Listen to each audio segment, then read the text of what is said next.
ونستعينه ونستغفره ونؤمن به ونتوكل عليه ونعوذ بالله من شرور أنفسنا ومن سيئات أعمالنا من يهده الله فلا مضل له ومن يضلله فلا هادي له ونشهد أن لا إله إلا الله وحده لا شريك له ونشهد أن محمدا عبده ورسوله أرسله بالحق بشيرا ونذيرا وداعيا إلى الله بإذنه وسراجا منيرا فقد قال الله تبارك وتعالى في كلامه المجيد والفرقانه الحميد أعوذ بالله من الشيطان الرجيم بسم الله الرحمن الرحيم سبحان الذي أسرى بعبده ليلا من المسجد الحرام إلى المسجد الأقصى الذي باركنا حوله لنريه من آياتنا إنه هو السميع البصير وقال الله تبارك وتعالى ولقد زينا السماء الدنيا بمصابيح وجعلناها رجوما للشياطين وأعتدنا لهم عذاب السعير وقال النبي صلى الله عليه وسلم خيركم من تعلم القرآن وعلمه أو كما قال عليه الصلاة والتسليم সকলের বড় সেই বিদ্যা আছে যার সকলের বড় সেই বিদ্যা আছে যার বিদ্যা সমান ধন কোথা আছে আর সকলে রাজাকে মানে আপনার দেশে আলেমের মান গাই স্বদেশে বিদেশে সব ধন ক্ষয় হয় খরচ করিলে বিদ্যা নাকি ক্ষয় হয় চিরকাল দিলে ইলিম শিক্ষা ফর সকলেরই পরে ঘর ছাড়িতে হয় যদি ইলিমের উত্তরে বিদ্যা যে শিখিয়াছে সুখী সেই জ্বর বিদ্যাহীন মানুষগুলো পশুর মতন শৈশবে বিদ্যা শিক্ষা করিবার কার শৈশবে বিদ্যা শিক্ষা করিবার কার একালে না শিখিলে পরকালে ঘটিবে ভেজাল তাই বলি ওগো শিশু এখনো হইতে যতন করো তোমরা বিদ্যা শিখিতে গরিব দুঃখীর বাক্য হলে সুবচন গরিব দুঃখীর বাক্য হলে সুবচন সাদরে তারে তুমি করিবে গ্রহণ সম্রাট ধনীর বাক্য হলে কুবচন ঘৃণা ভরে তারে তুমি করিবে বর্জন সম্রাট সমসকে সেই ভিখারি যদি থাকে তার ঘরে আল্লাহ ওয়ালি নারী সকলে একবার দরুদ ইব্রাহিমটা পড়ব আল্লাহুম্মা সাল্লি আলা মুহাম্মাদিন ওয়া আলা আলি মুহাম্মাদ কামা সাল্লাইতা আলা ইব্রাহিম ওয়া আলা আলি ইব্রাহিম ইন্নাকা হামিদুম মাজিদ আল্লাহুম্মা বারিক আলা মুহাম্মাদিন ওয়া আলা আলি মুহাম্মাদ কামা বারাকতা আলা ইব্রাহিম وعلى آل إبراهيم إنك حميد مجيد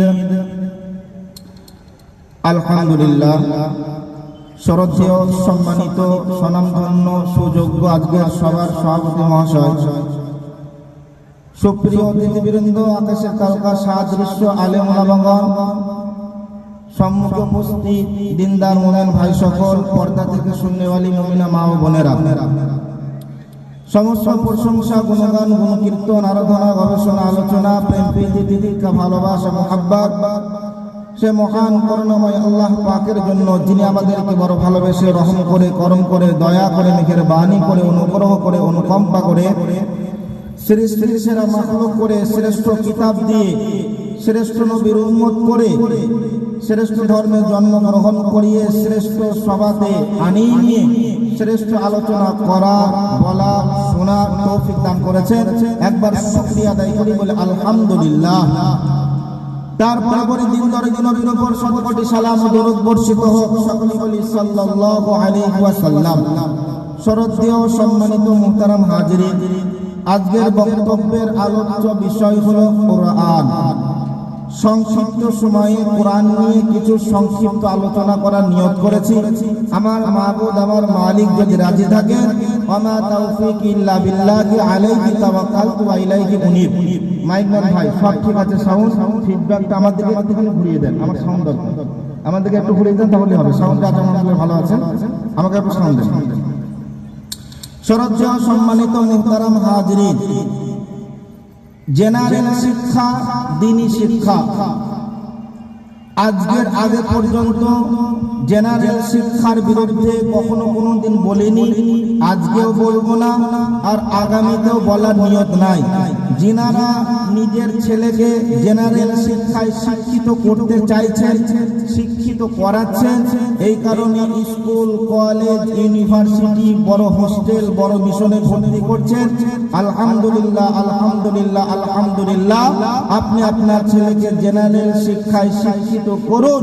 আমি মন থেকে দোয়া করছি, আল্লাহ তাবারক তাআলা আপনার সন্তানের যোগ্যতাকে আরো বাড়িয়ে দেন এবং আপনার সন্তান ভালো ডাক্তার হোক, ভালো মাস্টার হোক, ভালো ইঞ্জিনিয়ার হোক। কেননা দুনিয়ার বুকে, সমাজের বুকে চলতে গেলে, বেঁচে থাকতে গেলে যেমন একটা ইমামের প্রয়োজন, যেমন একটা আলেমের প্রয়োজন, যেমন একটা কারির প্রয়োজন, যেমন একটা হাফেজের প্রয়োজন, ঠিক ওই রকম সমাজের বুকে একটা ডাক্তারের প্রয়োজন, একটা মাস্টারেরও প্রয়োজন আছে, একটা উকিলেরও প্রয়োজন আছে, একটা জজেরও প্রয়োজন আছে, একটা ব্যারিস্টারেরও প্রয়োজন আছে। এই কারণে যারা নিজের সন্তানদেরকে জেনারেল শিক্ষায় শিক্ষিত করার জন্য ইউনিভার্সিটি, কলেজ, বড় মিশন, হোস্টেলে পড়াচ্ছেন, আলহামদুলিল্লাহ, পড়ান, কোনো অসুবিধা নয়। কিন্তু জেনারেলের সাথে সাথে দিনটাকেও নিজের সন্তানকে শেখাতে হবে। এতটা পরিমাণ, এতটুকু শেখাতেই হবে যার দ্বারাই আপনার সন্তান দুনিয়াতে মুসলমান হয়ে চলতে পারে আর কবরে যেন মুসলমান হয়ে যেতে পারে। এতটুকু আপনার সন্তানের প্রাপ্য, আপনার সন্তান আপনার কাছে পাবে। পাওনাদার আপনি পিতা হিসাবে, গার্জেন হিসাবে আপনি আপনার সন্তানকে দিতে হবে, আপনি আপনার সন্তানকে দিতে বাধ্য। আর যদি না দেওয়া হয়, কিয়ামতের কঠিন দিনে সন্তান আব্বার জন্য আল্লাহ তাবারক তাআলার কাছে কি করবে? সুপারিশ করবে, শিকায়াত করবে, ওগো আল্লাহ মাবুদ, আমাকে জাহান্নামে দেবেন বেঈমান হওয়ার কারণে, বেদিন হওয়ার কারণে, বেনামাজি হওয়ার কারণে। কিন্তু দোষ তো আমার আব্বার, আমাকে যে জাহান্নামে দেবে, আমার আব্বাকেও জাহান্নামে দেন। এই কারণে দ্বীনি শিক্ষায় শিক্ষিত করুন জেনারেলের সাথে সাথে। আল্লাহ তাবারক তাআলা আমাদেরকে বোঝার তৌফিক দান করেন, বলি আল্লাহুম্মা আমিন। মানুষ মারা যাওয়ার পর পরের জীবনটা হলো সামনের জীবন। মানুষ মারা যাওয়ার পর পরের জীবনটা হলো সামনের জীবন, আর মারা যাওয়ার আগের জীবনটা হলো পিছনের জীবন। যারা স্কুল, কলেজ, ইউনিভার্সিটিতে পড়াশোনা করে, এরা ডাক্তার হয়, মাস্টার হয়, ইঞ্জিনিয়ার হয়, প্রফেসর হয়, উকিল হয়। এরা কেমন করে হয়? কিছু বই পড়ে এরা ডাক্তার, মাস্টার হয়। আর এরা যখন স্কুল, কলেজ, ইউনিভার্সিটিতে পড়াশোনা করে, ওই বইগুলোকে একটা ব্যাগের মধ্যে ভরে দিয়ে তারপরে কোথায় রাখে? ব্যাগটাকে কোথায় রাখে? মাথায় রাখে না ঘাড়ে রাখে? বলে কাঁধে রাখে না? ব্যাগটা সামনের দিকে থাকে না পিছন দিকে থাকে? পিছন দিকে থাকে। কেন বন্ধুরা আমার? তার মানে হলো এই কিতাব থেকে আমি ডাক্তার হব, মাস্টার হব, ইঞ্জিনিয়ার হব, প্রফেসর হব, জজ হব, উকিল হব, কিন্তু এই ডিগ্রি গুলো আমার পিছনেই পড়ে থাকবে। একটা ডিগ্রিও আমার সামনে যেতে পারবে না, একটা ডিগ্রিও আমার কবরে কাজে লাগবে না, একটা ডিগ্রিও আমার হাসরে কাজে লাগবে না, একটা ডিগ্রিও আমার কিয়ামতের ময়দানে কাজে লাগবে না, একটা ডিগ্রিও আমার পুলসেরাতে কাজে লাগবে না, একটা ডিগ্রিও আমাকে জাহান্নাম থেকে বাঁচিয়ে জান্নাতে নিয়ে যেতে পারবে না। এই কারণে এরা কিতাবগুলোকে ভরে, কিতাবগুলোকে ব্যাগের মধ্যে ভরে পিছন দিকে রেখে দেয়। তোদের জায়গাগুলো, তোদের স্থানগুলো পিছন দিকে। বন্ধুরা আমার, আপনারা যে জায়গায় বসে আছেন এটা হলো একটা মাদ্রাসা। মাদ্রাসা যেদিন চালু থাকবে ক্লাসের দিন আপনি মাদ্রাসায় চলে আসবেন, আর মাদ্রাসায় আসার পর মাদ্রাসার ছাত্রদেরকে দেখবেন ওরা যখন কোরআনটাকে হাতে নেয় এইভাবে সামনের দিকে নেয় আর বুকের সাথে জড়িয়ে নেয়। আপনি যদি মাদ্রাসার ছাত্রটাকে জিজ্ঞাসা করেন কি ব্যাপার, তুমি স্কুল কলেজ ইউনিভার্সিটির ছাত্র ছাত্রীদের মতো কিতাবকে কেন পিছন দিকে নাও না, ওই মাদ্রাসার ছাত্রটা ওই তলবিলিমটা উত্তরে দেবে এটা এমন একটা কিতাব, এর সাথে যদি সম্পর্ক স্থাপন করা হয়, একে যদি ভালোবাসা হয়, একে যদি পড়া হয়, আর এটাকে যদি শেখা হয়, আর এর প্রতি যদি আমল করা হয়, তাহলে এটা আমার সামনের জীবনে কাজে দেবে, এটা আমার কবরে কাজে দেবে, এটা আমার কিয়ামতের ময়দানে কাজে দেবে, এটা আমার আখিরাতে কাজে দেবে, এটা আমার পুলসিরাতে কাজে দেবে, এটা আমার হাসরের ময়দানে কাজে দেবে, এটা আমাকে জাহান্নাম থেকে বাঁচিয়ে জান্নাতে নিয়ে যাবে। এই কারণে কিতাবটাকে আমি বুকের সাথে সামনের সাথে জড়িয়ে নিই।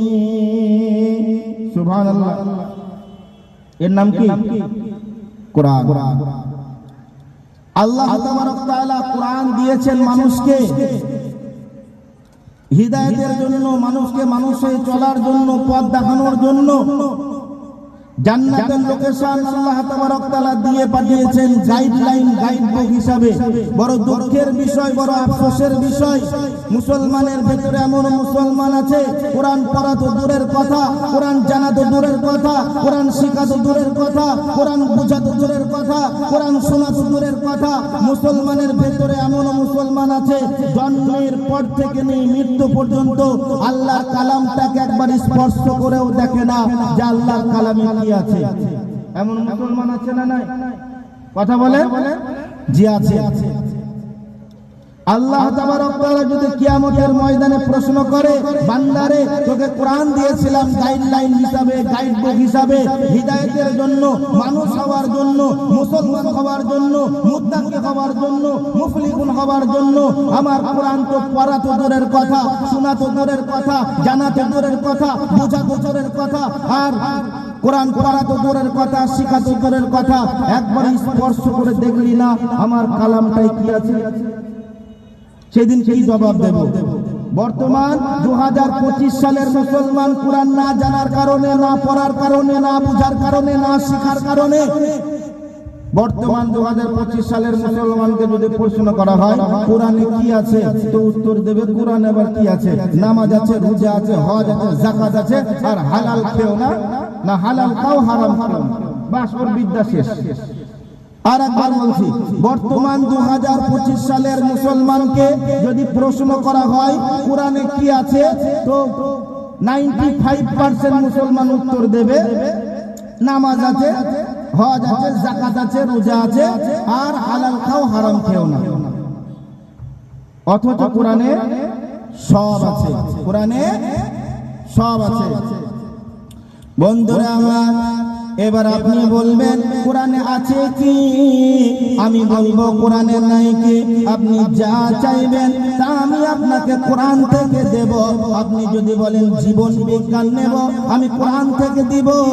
আপনি যদি বলেন রাষ্ট্রবিজ্ঞান নেব, আমি কোরআন থেকে দিব। আপনি যদি বলেন ভৌত বিজ্ঞান নেব, আমি কোরআন থেকে দিব। আপনি যদি বলেন আমি আদালত নেব, আমি কোরআন থেকে দিব। আপনি যদি বলেন আমি মহাকাশ নেব, আমি কোরআন থেকে দেব। আপনি যদি বলেন আমি প্ল্যান এস্টিমেট নেব, আমি কোরআন থেকে দেব। সবগুলো আমি কোরআন থেকে দেব। শুধু এই পর্যন্ত নয় বন্ধুরা আমার, একটা মানুষ জন্মের পর থেকে নিয়ে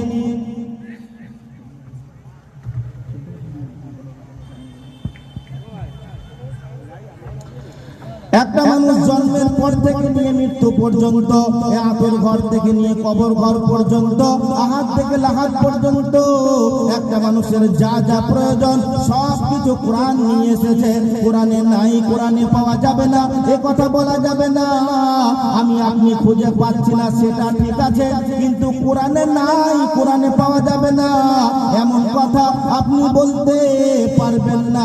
একটা কোরআন দিয়ে একটা মানুষকে চালানো যাবে, একটা কোরআন দিয়ে একটা পরিবার চালানো যাবে, একটা কোরআন দিয়ে একটা গ্রাম চালানো যাবে, একটা কোরআন দিয়ে একটা ইউনিয়ন চালানো যাবে, একটা কোরআন দিয়ে একটা পঞ্চায়েত চালানো যাবে, একটা কোরআন দিয়ে একটা রাজ্য চালানো যাবে, একটা কোরআন দিয়ে একটা দেশ চালানো যাবে, একটা কোরআন দিয়ে একটা মহাদেশ চালানো যাবে, একটা কোরআন দিয়ে সারা বিশ্বকে চালানো সম্ভব আছে।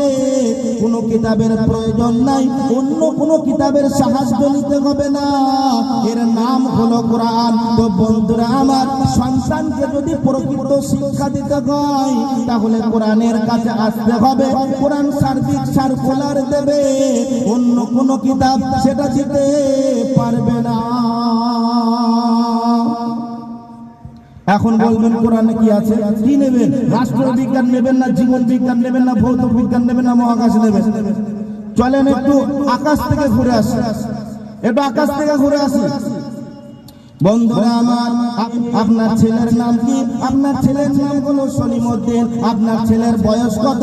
আপনার ছেলের বয়স হলো 45 বছর। আপনার ছেলেটা ভালো পড়াশোনা করে, আপনি আপনার ছেলের পেছনে 40 লক্ষ টাকা খরচা করেছেন। আপনার ছেলেটা গবেষণায় চান্স পেয়েছে, সরকারও আপনার ছেলের পেছনে খরচা করে। সরকার আপনার ছেলের পেছনে 4 কোটি টাকা খরচা করে আমেরিকার নাসা গবেষণাগারে রেখে দিয়েছে।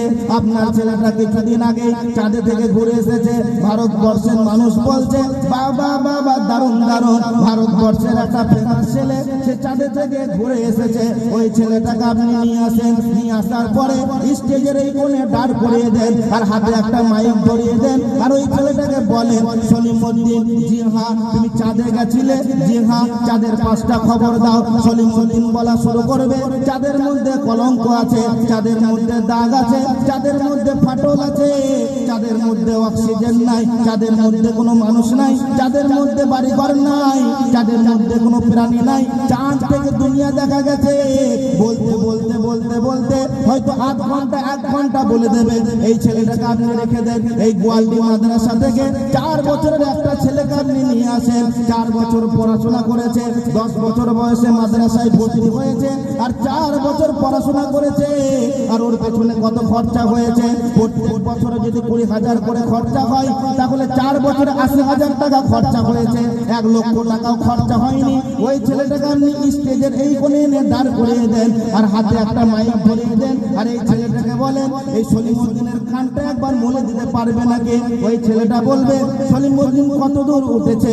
সলিমউদ্দিন চাঁদ পর্যন্ত উঠেছে, আর উপরে উঠার ক্ষমতা নাই, উপরে উঠতে গেলেই চিৎ পাতাং হয়ে পড়ে যাবে, আর উপরে উঠতে পারছে না, চাঁদ পর্যন্ত স্টপেজ দিয়ে দিয়েছে। এই ছেলেটা এখনো পর্যন্ত ঠিক করে লুঙ্গি পরতে পারে না, ঠিক করে জামা পরতে পারে না, ঠিক করে নাক পরিষ্কার করতে পারে না। এই ছেলেটা এবার বিসমিল্লাহ দিয়ে শুরু করবে, বিসমিল্লাহির রহমানির রহিম, সুবহানাল্লাযী আসরা বিআবদিহি লাইলাম মিনাল মাসজিদিল হারামি ইলাল মাসজিদিল আকসাল্লাযী বারাকনা হাওলাহু লিনুরিয়াহু মিন আয়াতিনা ইন্নাহু হুয়াস সামিউল বাসীর। বন্ধুরা আমার, বিশ্বনবী সাল্লাল্লাহু আলাইহি ওয়াসাল্লাম চাঁদ তো দূরের কথা, সূর্য তো দূরের কথা, গ্রহ নক্ষত্র তো দূরের কথা, প্রথম আসমানকে পাড়ি দিয়ে দ্বিতীয় আসমানকে পাড়ি দিয়ে তৃতীয় আসমানকে পাড়ি দিয়ে চতুর্থ আসমানকে পাড়ি দিয়ে পঞ্চম আসমানকে পাড়ি দিয়ে ষষ্ঠ আসমানকে পাড়ি দিয়ে সপ্তম আসমানকে পাড়ি দিয়ে সিদরাতুল মুনতাহা পাড়ি দিয়ে আল্লাহর আরশ পর্যন্ত গেছিলেন এবং সমস্ত কিছুর বিস্তারিত বর্ণনা দিয়ে দিয়েছেন। আবার আপনি ফিরে আসেন। বন্ধুরা আমার, প্রথম আসমানটা 500 বছরের রাস্তা, আর আসমানের ফাঁকা জায়গাটা 500 বছরের রাস্তা। দ্বিতীয় আসমানটা 500 বছরের রাস্তা, আর আসমানের ফাঁকা জায়গাটা 500 বছরের রাস্তা। দ্বিতীয় আসমানটা 500 বছরের রাস্তা, আর আসমানের ফাঁকা জায়গাটা 500 বছরের রাস্তা। চতুর্থ আসমানটা 500 বছরের রাস্তা, আর আসমানের ফাঁকা জায়গাটা 500 বছরের রাস্তা। চতুর্থ, পঞ্চম, ষষ্ঠ, সপ্তম, যখন সপ্তম আসমানে পৌঁছে যাবে 7000 বছরের রাস্তা হয়ে যাবে। প্রথম আসমান থেকে সপ্তম আসমান পর্যন্ত 7000 বছরের রাস্তা, আর সপ্তম আসমান থেকে নিয়ে সিদরাতুল মুনতাহা পর্যন্ত 7000 বছরের রাস্তা। আবার আপনি ফিরে আসেন। বন্ধুরা আমার, আসমানগুলোকে আল্লাহ কেমন করে বানিয়েছেন? প্রথম আসমানকে আল্লাহ তাবারক তাআলা স্থির পানি দ্বারা বানিয়েছেন। দ্বিতীয় আসমানকে আল্লাহ তাবারক তাআলা লোহা দ্বারা বানিয়েছেন। তৃতীয় আসমানকে আল্লাহ তাবারক তাআলা তামা দ্বারা বানিয়েছেন। চতুর্থ আসমানকে আল্লাহ তাবারক তাআলা রূপা দ্বারা বানিয়েছেন। পঞ্চম আসমানকে আল্লাহ তাবারক তাআলা স্বর্ণ দ্বারা বানিয়েছেন। ষষ্ঠ আসমানকে আল্লাহ তাবারক তাআলা ইয়াকুত পাথর দ্বারা বানিয়েছেন। আর 7 নম্বর আসমানকে আল্লাহ তাবারক তাআলা নূর দ্বারা বানিয়েছেন। আবার আপনি ফিরে আসেন। প্রথম আসমানে হযরত আদম আলাইহিস সালাম আছেন। দ্বিতীয় আসমানে হযরত ইয়াহইয়া আলাইহিস সালাম আর হযরত ঈসা আলাইহিস সালাম আছেন। আর তৃতীয় আসমানে হযরত ইউসুফ আলাইহিস সালাম আছেন। আর চতুর্থ আসমানে হযরত মুসা আলাইহিস সালাম আছেন। পঞ্চম আসমানে হযরত হারুন আলাইহিস সালাম আছেন। আর ষষ্ঠ আসমানে হযরত ইদ্রিস আলাইহিস সালাম আছেন। আর সপ্তম আসমানে হযরত ইব্রাহিম আলাইহিস সালাম আছেন। এইভাবে একটা করে যখন বর্ণনা দিতে লাগবে, সলিমউদ্দিনের কানের শিকড় পর্যন্ত তুলে নেবে। তো বন্ধুরা আমার, সন্তানকে যদি পরিপূর্ণ শিক্ষা দিতে চান, তাহলে কোরআন দেন। আপনার সন্তান যদি কোরআনওয়ালা হয়ে যায়, দুনিয়াতে বেঁচে যাবে, আখিরাতেও বেঁচে যাবে, আপনিও বেঁচে যাবেন, আপনার সন্তানও বেঁচে যাবে। আল্লাহ তাআলা আমাদেরকে কোরআনওয়ালা হয়ে দুনিয়া থেকে যাওয়ার তৌফিক দান করেন। সকলে বলে আল্লাহুম্মা আমিন।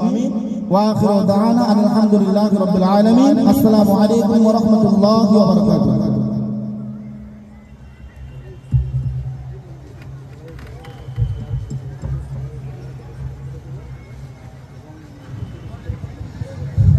আলহামদুলিল্লাহ, মাশাআল্লাহ। আমাদের মাদ্রাসা ছাত্র হাফেজ শফিকুল ইসলাম সাহেব আপনাদের সম্মুখে মন মহৎ মুখে খুব সুন্দর বায়ান